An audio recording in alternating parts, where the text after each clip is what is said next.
start with something uncomfortable. When most people hear the word narcissists, they picture someone loud. Someone who dominates every room they walk into, who talks over you, who makes everything about themselves in ways that are obvious, even cartoonish. They picture the person at the dinner table who steers every conversation back to their own accomplishments, the one who demands applause and throws tantrums when they don't receive it.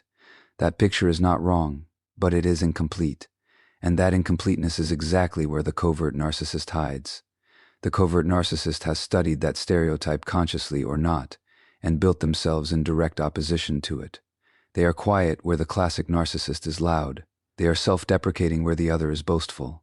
They present as the wounded one, the misunderstood one, the person who has simply loved too much and been hurt too many times. They wear humility like armor. And here is what makes that armor so it's active. It is almost indistinguishable from the real thing. This is not accidental. The covert narcissist's entire psychological architecture is built around one core need: the need for narcissistic supply, for admiration, for control, but wrapped in a presentation that makes you feel guilty for ever questioning them. They are the self-described empath who somehow always ends up being the center of your concern. They are the soft-spoken partner whose silence fills the entire room with tension. They are the friend who never raises their voice but leaves every conversation with you feeling slightly smaller than when you arrived. What we are dealing with, at its root, is a masterpiece of psychological camouflage. And to understand why that camouflage is so difficult to penetrate, we have to understand something fundamental about how human beings process threat. We are wired, evolutionarily, to detect danger through visible signals: raised voices, aggressive posture, explicit hostility. Our nervous systems were built for predators that announce themselves. The covert narcissist is a predator that does not announce itself. They come in the form of someone who needs you, someone who chose you, someone who, in the beginning, made you feel like the most seen, most understood person in the world. And that is the cruelest part of the architecture. The idealization phase, that early period of intense connection, mirroring, and apparent intimacy, is not a mistake. It is not the real them before the mask slipped. It is the mask being fitted. Every detail you shared about yourself, every wound you revealed, every value you expressed, it was being catalogued. Not out of love, but out of strategy. They were learning the shape of you so they could fill it perfectly. So that by the time the dynamic began to shift, by the time the subtle criticisms crept in and the warmth became conditional, you were already bound by history, by emotional investment, by a version of them you genuinely believed in. This is why so many people who eventually recognize they have been in a relationship with a covert narcissist describe the same bewildering experience. Not anger, at first. Confusion. A sustained, disorienting confusion in which they found themselves asking, was any of it real? Did I imagine the connection? Am I the problem? That confusion is not a weakness. It is the intended outcome. The mask was never meant to be comfortable for them to wear. It was meant to be impossible for you to remove. So if the mask is that well constructed, that carefully maintained, how does anyone ever see through it? The answer is rarely dramatic. There is no single moment of revelation, no thunderclap of clarity. It does not happen the way it does in films, where the villain finally steps into the light and the music swells and everything makes sense at once. The unmasking of a covert narcissist is quieter than that. It is a collection of small moments that your conscious mind dismissed, but your body recorded. This is where we need to talk about something that does not get nearly enough attention in these conversations: the role of the nervous system as a witness. Long before your intellect can articulate what is wrong, your body already knows. You feel it as a slight tension that arrives before they do. A particular quality of silence that fills the room when they are displeased. A habit you developed almost without noticing of monitoring their mood before you speak, before you laugh, before you take up space. That hypervigilance is not anxiety. Or rather, it is not only anxiety, it is intelligence. It is your system responding accurately to an environment that has been, however subtly, made unsafe. The slips themselves, the moments when the mask genuinely fractures, tend to cluster around very specific circumstances. The first is when they are not receiving adequate admiration. Watch what happens when someone else is praised in their presence, where, say, in the attention in a room tilts away from them when your success becomes visible and theirs does not.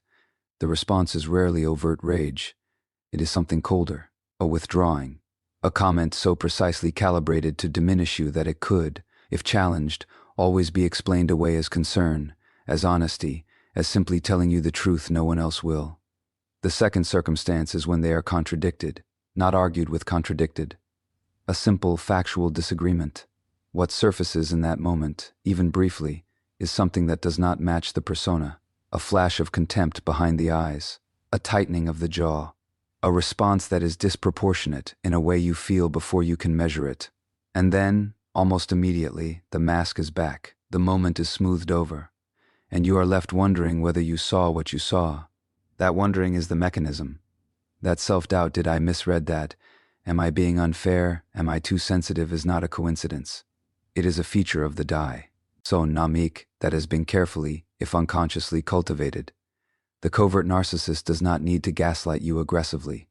The architecture of the relationship does it for them.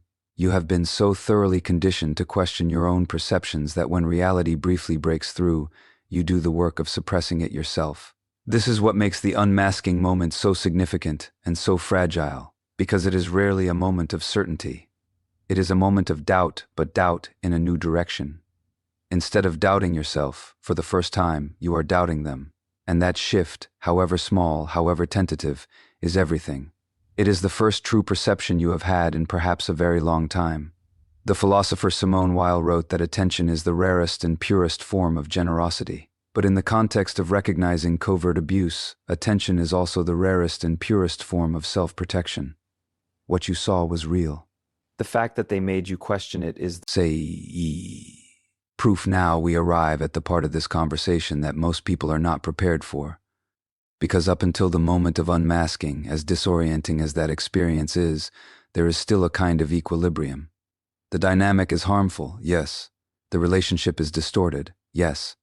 But it is a distortion you have adapted to, a terrain you have learned to navigate, however painfully. You know the rules, even if the rules are unfair.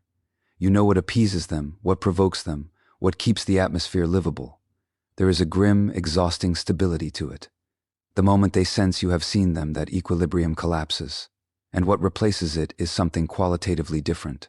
Something that requires you to understand a fundamental truth about the covert narcissist's psychology. Their identity, their entire sense of self, is not built on an interior foundation. It is built on reflection. They exist, psychologically speaking, through the image others hold of them. Which means that with you see behind the mask, when your perception of them shifts from admirer to witness, you are not simply changing your opinion of a person. In their internal world, you are threatening their existence. This is not metaphor. This is the clinical reality of narcissistic injury at its most acute. And an injured narcissist, particularly a covert one, does not respond the way a psychologically healthy person responds to conflict or exposure. They do not reflect. They do not repair. They retaliate.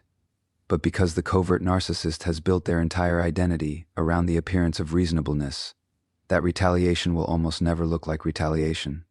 It will look like concern. It will look like hurt. It will look, to every outside observer, like they are the one who has been wronged. This is the smear campaign in its most sophisticated form. Before you have processed what is happening, before you have spoken to a single person about what you have witnessed, they are already peaking to people about you.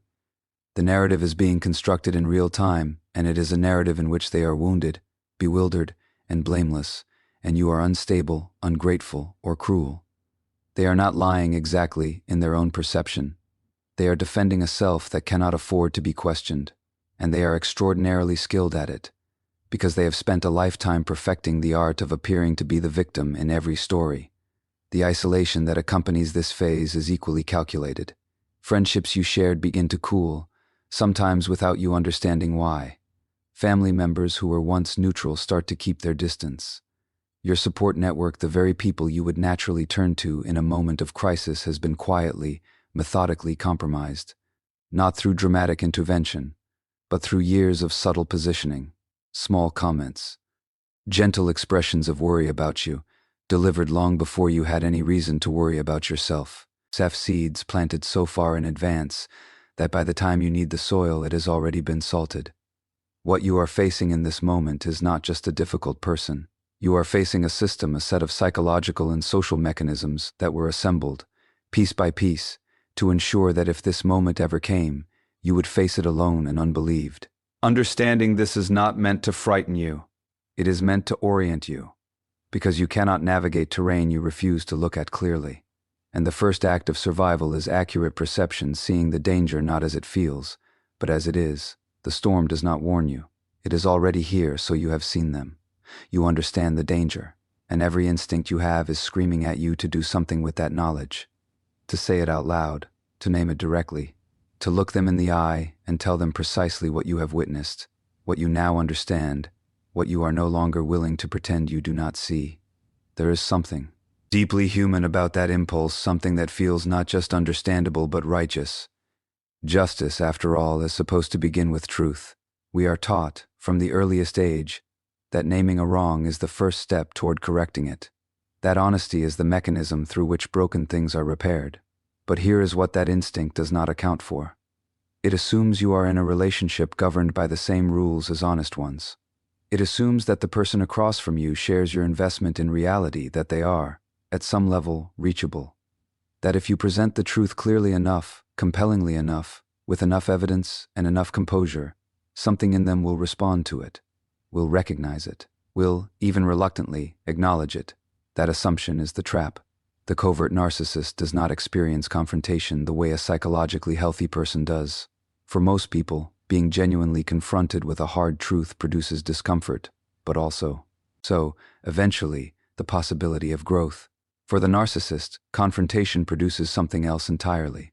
It produces threat. And threat produces not reflection, but escalation. The moment you present your evidence, your clarity, your carefully constructed account of what has been happening, you have handed them a weapon. You have revealed the precise dimensions of your awareness. You have shown them exactly what they need to deny, reframe, and weaponize against you. And they will, with a fluency that will leave you breathless. Because the confrontation you imagine, the one in which you speak truth, and they are finally, undeniably accountable, will not happen. What will happen instead is that your words will be turned. Your observations will become proof of your instability. Your pain will become evidence of your unreasonableness.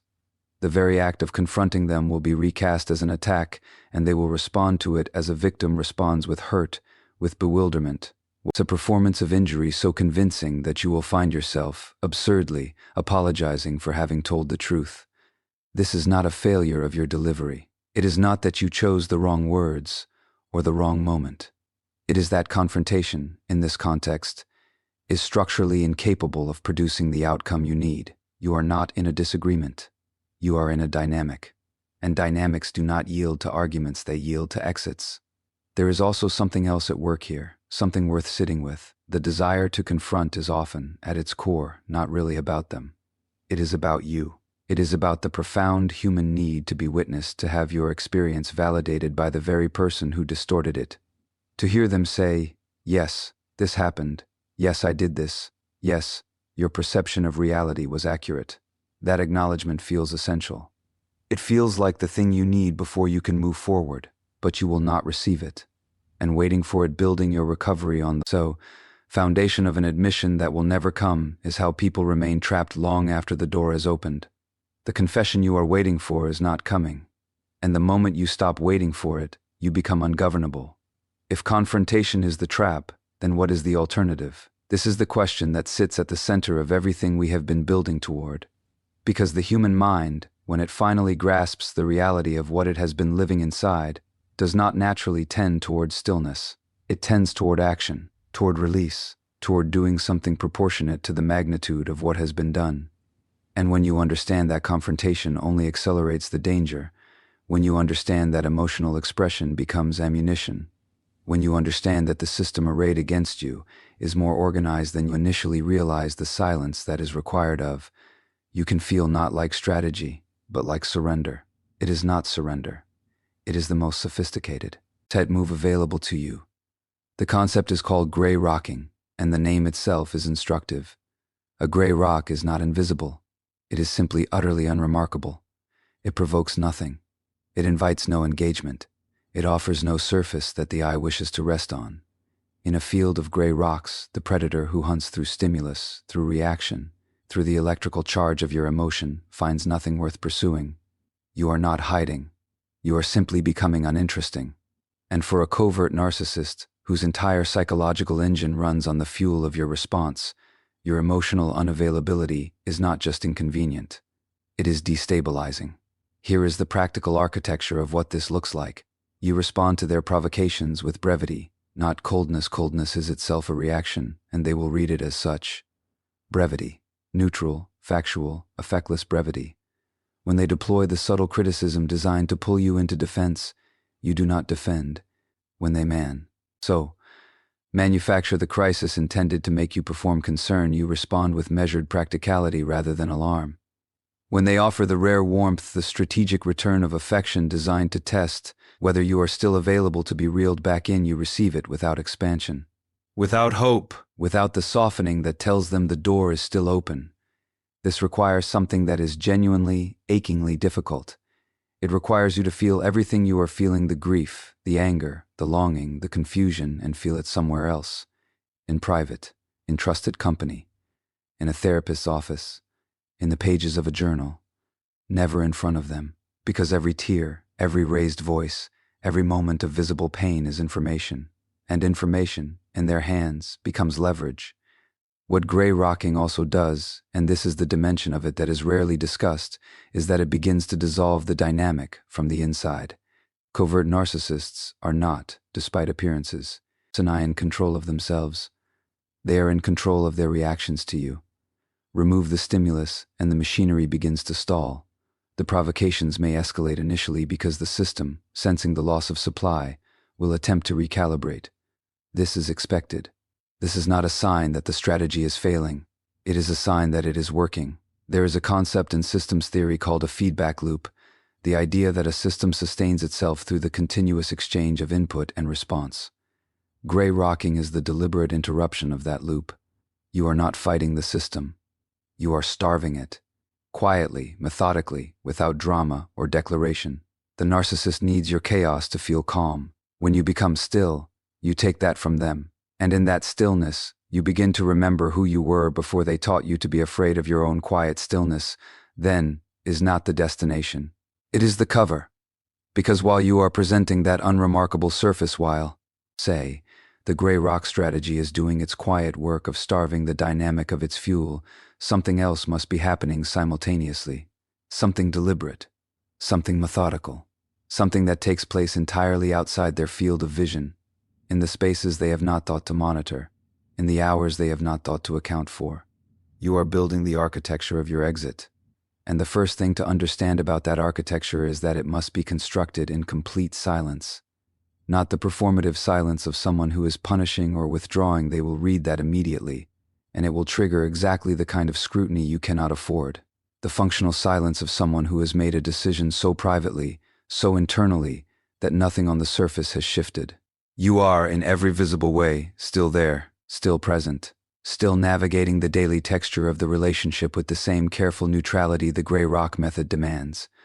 And underneath that surface, you are building a door. This begins with information, specifically with understanding exactly where you stand financially, legally, logistically, in ways that perhaps you were never fully permitted to understand before. One of the less discussed but extraordinarily consistent features of relationships with covert narcissists is the management of dependency. It rarely looks like control. It looks like helpfulness. They handle the finances because they are better with numbers.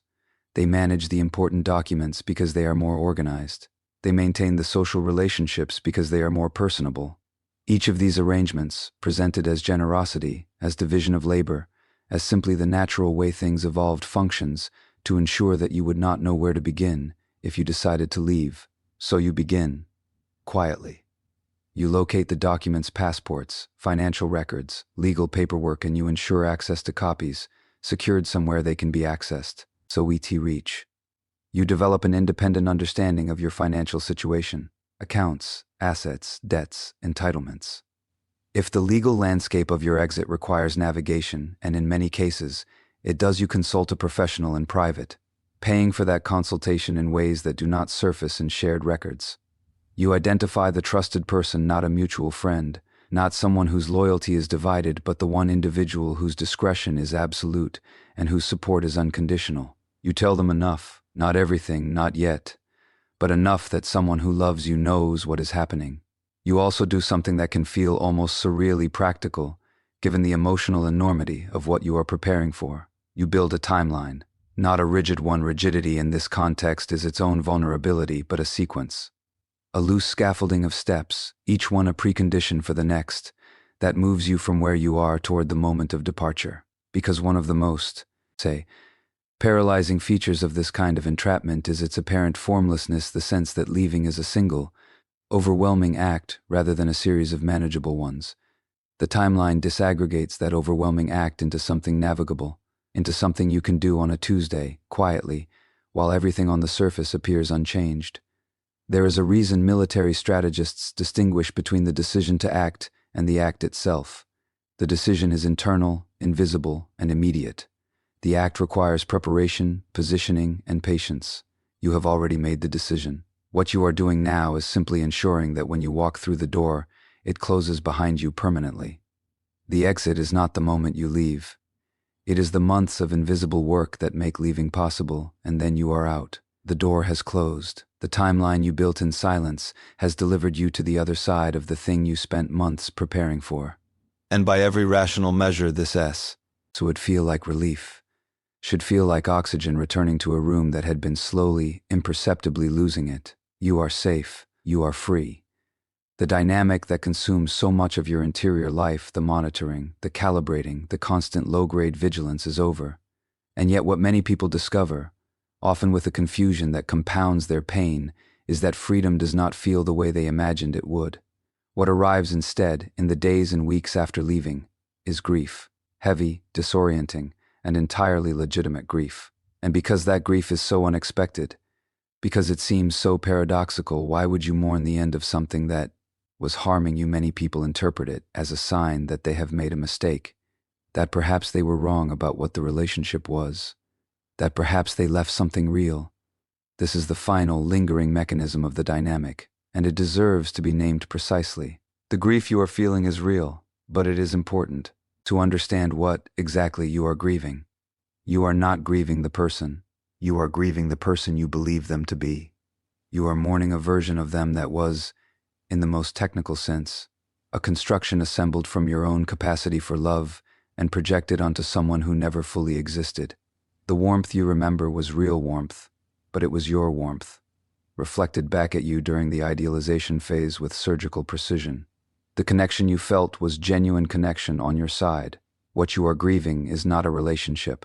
You are grieving the relationship you thought you were in. That distinction matters enormously, not because it makes the grief smaller, it does not, but because it correctly locates the loss. The love you gave was real. The hope you invested was real. The version of yourself that showed up fully, that chose vulnerability, that believed in the possibility of genuine intimacy, that was real. None of that is diminished by the so act that it was met with something hollow. You did not love poorly. You loved honestly. And that honesty was met with architecture designed to absorb it without returning it. There is also a grief that sits beneath the grief, a mourning not just for the relationship, but for the time. For the version of yourself that existed before the dynamic reshaped you, before you learned to make yourself small, before hypervigilance became a reflex, before your instincts were so thoroughly undermined that you stopped trusting them entirely. That loss is real and it is significant. It deserves acknowledgement without minimization. The philosopher Paul Ricoeur wrote about what he called narrative identity, the idea that we understand ourselves through the stories we tell about our own lives. Covert narcissistic abuse does something specific and damaging to that narrative. It inserts a chapter you did not author, written in a voice designed to make you doubt your own. Part of what recovery requires it's the slow, patient work of reclaiming authorship, of returning to your own story and understanding that the chapter you just survived, however painful, was not the definitive one. Grief, in this context, is not weakness. It is the acknowledgement of something that genuinely mattered, and the first honest thing you have been allowed to feel in a very long time. You are not mourning a person. You are mourning the love you deserved and were never given, so where does that leave you? Not at the end of something. At the beginning of something, though it may not feel that way yet, and that is entirely acceptable. Recovery from covert narcissistic abuse does not announce itself with the same clarity as the departure did. It does not arrive on a specific morning with a recognizable feeling of restoration. It is slower than that, more granular. It happens in increments so small that you will often miss them entirely, and then one day you will notice that you laughed without calculating whether safe to, or that you expressed an opinion without immediately bracing for the reframing of it, or that you made a decision, a small, ordinary decision, without first consulting the internalized version of them that had been living, rent-free, in the architecture of your thinking. That moment, whenever it comes, is the beginning.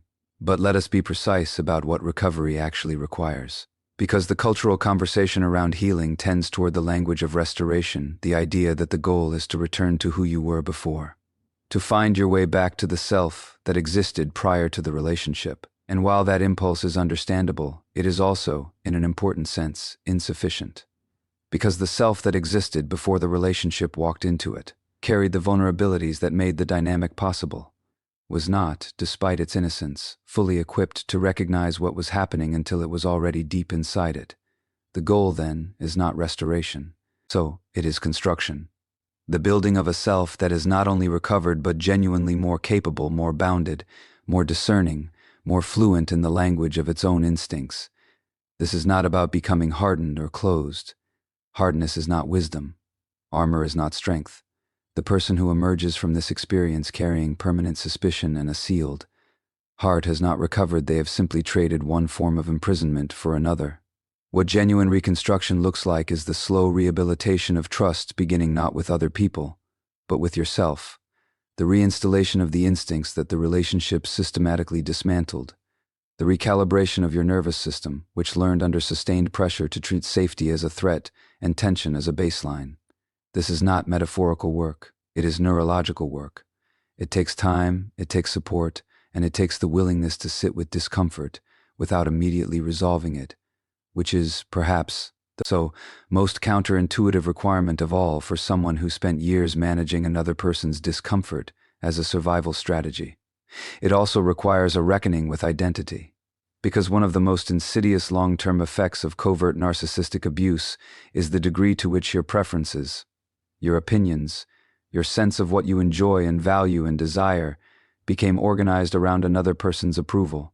You may find, in the early stages of recovery, that you do not know what you think about things, that when the external organizing principle is removed, the interior feels uncomfortably spacious, that you have opinions you cannot locate and desires you cannot name.